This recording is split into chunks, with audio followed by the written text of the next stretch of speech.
ঢাকার একটি বেসরকারি হাসপাতালে আইসিইউতে জীবন মৃত্যুর সন্ধিক্ষণে চিকিৎসাধীন সাবেক প্রধানমন্ত্রী ও বিএনপি চেয়ারপারসন বেগম খালেদা জিয়া। মায়ের এমন সংকটময় মুহূর্তে শয্যা পাশে থাকার তীব্র আকাঙ্ক্ষা থাকলেও রাজনৈতিক বাস্তবতা ও পরিস্থিতির কারণে এখনই দেশে ফিরতে পারছেন না দলের ভারপ্রাপ্ত চেয়ারম্যান তারেক রহমান।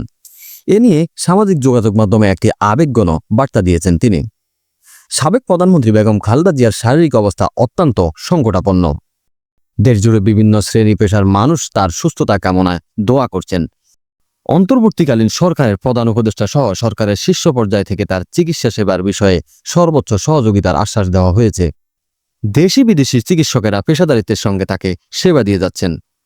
মায়ের অসুস্থতা ও দেশবাসীর দোয়া ও ভালোবাসার প্রতি কৃতজ্ঞতা জানিয়ে তারেক রহমান ফেসবুকে একটি স্ট্যাটাস দিয়েছেন। সেখানে তিনি উল্লেখ করেন, একজন সন্তান হিসেবে মায়ের এই দুঃসময়ে তার পাশে থাকার তীব্র ইচ্ছা থাকলেও বর্তমান পরিস্থিতি ও সিদ্ধান্ত গ্রহণের পুরো প্রক্রিয়া তার একক নিয়ন্ত্রণাধীন নয় বলে জানিয়েছেন তারেক রহমান।